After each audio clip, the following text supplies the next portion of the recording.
Good morning আর রাধে রাধে সবাইকে। আমি তৃপ্তি, আমার নতুন আর একটা ভিডিওতে তোমাদের সকলকে জানাই অনেক অনেক ওয়েলকাম আর অনেক অনেক ভালোবাসা। এখন বাজে সকালের ওই 8:45 মতো। ঘুম থেকে উঠেছি 5:30টার সময়, রান্নাবান্না করে দিয়েছি, বর নিয়ে চলে গেছে। এখন চলছে ছেলের টিফিনের জন্য আর আমাদের নাস্তার জন্য রান্নাবান্না। এই যে এখানে পেঁয়াজ দিয়ে দিয়েছি, এখানে আছে কেটে রাখা আলু, এটা এখন দিয়ে দেবো।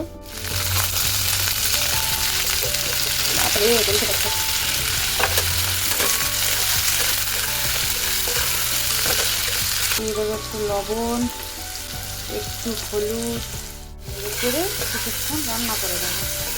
আমি আটা বের করে রেখেছি, উপর দিয়ে একটু লবণও দিয়ে দিয়েছি। এটাকে এখন মাখবো। তার আগে দেখি আলুর কি অবস্থা। মা পড়িস না, দাঁড়া।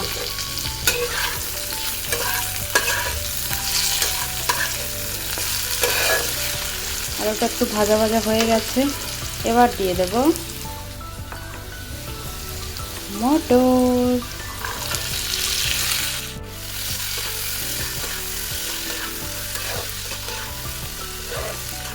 শর্টকাট হবে, কারণ ছেলেমেয়ের জন্য রান্না করছি। ঝাল তারপর মশলা তো ওরা খাবে না, একদম সাদা মাটা। আটাটা মেখে নিচ্ছি। সকালবেলা উঠে আটা মাখাটাই আমার সবচেয়ে বিরক্তির কাজ। ইচ্ছা করে না জানো, কিন্তু করতে হয়।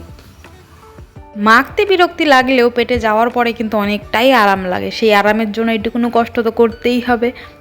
জানি, তারপরেও কষ্ট হয়। আমি আমার দ্বারা যেটুকুনো বুঝতে পারলাম সেটা হলো, এটা একটা কথা যে আমার কষ্ট হয়। করতে তো হয়ই ভাই, কষ্ট হলেও হয় না হলেও হয়। তো এটা মুখ দিয়ে না বললে আর কি আমার পেটের ভাত হজম হয় না। কষ্ট করলেও করতে হবে, না করলেও করতে হবে, তবে মুখ দিয়ে বলতে হবে আর কি। সেটাই করলাম। আর এখন এই যে বেলাবেলি শুরু করেছি। ওদিকে ছেলেকে বারে বারে বলছি তাড়াতাড়ি কর। আর এই যতক্ষণ আমার রান্নার প্রসেস চলবে ততক্ষণ আমি মুখ দিয়ে আমার ছেলেকে তাড়া দিতেই থাকবো। কারণ মুখ দিয়ে যদি শব্দ না করি, ওই ছেলে ওখানে বসেই থাকবে। কি করে যে টাইম নষ্ট করবে আমি জানি না, কারণ ওর কাছে তো আমি দাঁড়িয়ে থাকি না। ওই জন্য এ ঘর থেকে আমি ওকে হাঁক দিতেই থাকি, যাতে টাইমের মধ্যে ওর কাজকর্মগুলো শেষ হয়। ওকে শুধু ওর ড্রেস পরা, ওর বই গোছানো, এইটুকুনই কাজ দেওয়া হয়। আর নিজে হাত দিয়ে খাওয়া, কখনো আমিও খাইয়ে দিই যখন আমি ব্যস্ত না থাকি। তবে আজকে অনেক তাড়াতাড়ি আর ধীরে সুস্থে কাজগুলো সম্পূর্ণ করতে পেরেছি, কারণ আমার দুষ্টু পাখিটা ঘুমিয়ে আছে।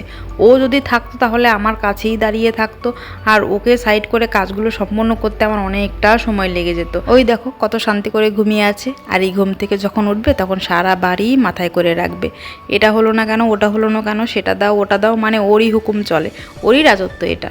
বেরিয়ে পড়েছি ছেলেকে নিয়ে, স্কুলে এগিয়ে দিতে যাচ্ছি। স্কুল পর্যন্ত যাবো না, ওই সামনের টার্নিং থেকে অটোতে উঠিয়ে দেবো। এখানের অটো পাবার নয়, আমাদের এই গেটে। ভাগ্যক্রমে যদি এক দিন একটা পাওয়া যায়, তাছাড়া আর অটোর দেখা পাওয়া যায় না। ব্যাগটা আমাকে দিয়ে দে বাবাই, তুই পারবি না, দিয়ে দে, ভারী আছে, দে দে, এই পর্যন্ত আমি নিয়ে যাই, তারপর তো তুই নিবি। দে দে, আমাকে দে, দাঁড়াতে বলছি তো, দে বাবা,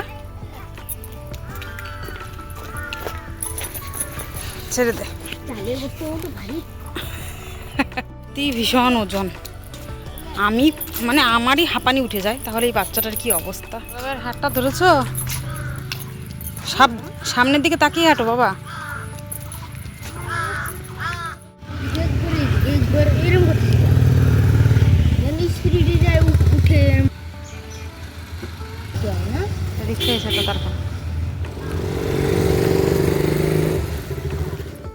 ছেড়ে আসলাম ছেলেকে, যাই এখন ঘরে। এই যে আমাদের খাবারটা বেড়ে নিয়েছি, এবার আমরা মায়ে ঝিয়ে খাই। এত জোরে আমার খিদে পেয়েছে সে কথা আর কি বলবো। মানে এত তাড়াতাড়ি আজকে কেন আমার খিদে পেয়ে গেল আমি বুঝতে পারলাম না। অন্যদিন আমি 1 কাপ চা খেলে অনেকটা সময় থাকতে পারি, তবে আজকে চাও খাইনি, শুধু একটু জলই খেয়েছিলাম, সেই জন্য বোধহয় অনেকটা খিদে পেয়ে গেছে। তবে সেটা কি আর কপাল আছে যে একটু শান্তি করে খাবো।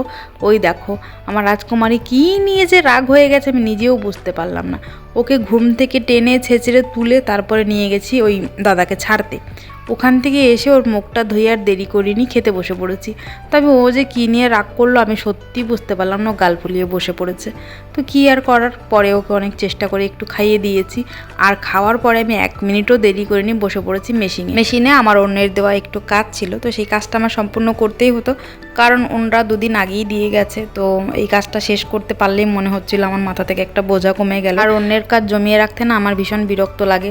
যদি ওনরা এসে যদি বলে হয়েছে, তখন যদি আমি বলি হয়নি, তখন আমার একটু অন্যরকম লাগে, মানে খুব খারাপ লাগে।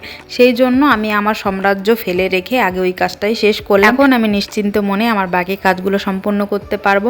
তো চলে এসেছি আমার সাম্রাজ্য গোছাতে। এই যে এলোমেলো করে থয়ে গেছে সকাল থেকে, তো সেগুলো গুছিয়ে গাছিয়ে তারপর ঝাড়ঝাঁটা দিতে হবে। মানে এখনও দম ফেলানোর সময় নেই, আমার অনেকটা কাজ বাকি আছে। আর আজকে কদিন ধরে যে কি গরম দিয়েছে, সে বীভৎস গরমের কথা আর কী বলবো। তবে বৃষ্টি হলেও বিরক্ত লাগে, কারণ জামা কাপড়গুলো শুকোয় না, এই বাইরে মেলে দিতে হয়, তারপর একটা চ্যামটা গন্ধ যে বেরোয় সে কথা আর কী বলবো। যতই কমফোর্ট দিই তবুও এরকম গন্ধ হয়। তো আমার ভালো লাগে না ওই 2-3 দিন ভিজে জামা কাপড় এক জায়গায় পরে থাকুক। সেই জন্য একটু রোদ ওঠাও দরকার। তবে রোদ উঠলেই তো ফাটিয়ে দিচ্ছে সূর্য মামা একেবারে। আগে যখন একটা রুমে থাকতাম তখন মনে হতো কাজ যেমন শেষই হয় না। এখন যখন দুটো রুমে এসেছি এখনও আমার কাজ শেষ হচ্ছে না। মানে আমি ব্যাপারটা বুঝতে পারছি না আমার সঙ্গে কি হচ্ছে। ওই একটা রুমে কাজ বেশি ছিল না এই দুটো রুমে বেশি, কোনটাই যে বেশি আমি সেটা বুঝতে পারছি না। দুটো রুম হয়েছে নিশ্চিতভাবে, জায়গা বেড়েছে, কাজ বেড়েছে, এটা তো ঠিকই আছে। তবে ওই একটা রুমে থাকতে আমার কাজ কেন শেষ হতো না? এই একই সময় লাগতো আমার। এমনও না যে নিজের ঘরের কাজ ফেলে রাখতাম সেই জন্য টাইম বেশি লাগতো, সেটাও না। আমি সময় মতো কাজগুলো করতাম, কারণ এর পরে যে কাজগুলো আছে সেগুলো আমাকেই করতে হতো। তো সেই জন্য কাজ নিয়ে আমি ঢিলেমি দেখাতাম না। হ্যাঁ, 2-1 সময় বসে বসে একটু মোবাইল দেখতে গিয়ে টাইমের এদিক ওদিক হয়ে যেত, তবে কাজগুলো করার ঠিকই করতাম। আচ্ছা, যা হলো হলো, এত কিছু ভাবতে গিয়ে বলতে গিয়ে আমার মাথা গুলিয়ে যাচ্ছে। এরপর আমি কি দিয়ে কি বলবো, তো বাদ দাও, যা হলো হলো। এখন আমি ঘর মোছা শেষে তারপর স্নান করে আসব। ওদিকে আমার দুষ্টু পাখিটা বাইরে বসে খেলছে ধুলোবালি দিয়ে, তো ওকে বলছে চলো মাম্মা আমরা স্নান করে আসি। তো আমার ঘর মোছা শেষে আমরা স্নান করে চলে এসেছি। তবে স্নান আর কি করেছি, একবার জল দিয়ে স্নান করেছি, আর স্নান করার পর আর একবার ঘাম দিয়ে স্নান করেছি, মানে 2বার স্নান করা হয়ে গেছে। তবে ঘরে এসে যে মুখে একটু ক্রিম মাখবো সেই উপায়ও নেই। ক্রিমটা মুখে দেওয়ার সঙ্গে সঙ্গে আরও ঘেমে যাচ্ছি, মানে বিভৎস অবস্থা হয়ে যাচ্ছে আমার মুখের। আর এই গরমের সময় সবথেকে বেশি আমার মুখ আর মাথাটাই ঘামে, ওই জন্য আমার বিরক্ত লাগে। তো কী আর করার, মাথাটা ভিজিয়েছি, একটু পরে যাব ছেলেকে আনতে।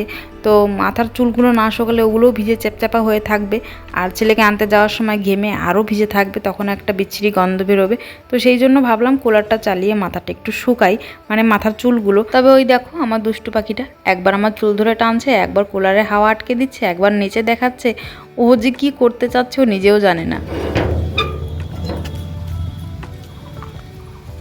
রেডি হয়ে পড়েছি, যাচ্ছি এখন ছেলেকে আনতে। কিন্তু রোদ আর গরমে আমার অবস্থা খারাপ হয়ে যাচ্ছে। ওই দেখো আমার পাখি কারো তো আক্কা না করে নিজে মনে মনে চলছে।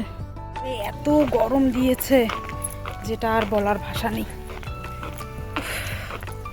চলো যাই, আর কি করার। কেন কি হলো? আমি তো যাচ্ছি, চলো চলো চলো চলো। পেয়ে গেছি একটা অটো, চলে এসছি স্কুল থেকে। গাড়ি দিয়ে এসছি, হেঁটে আসিনি।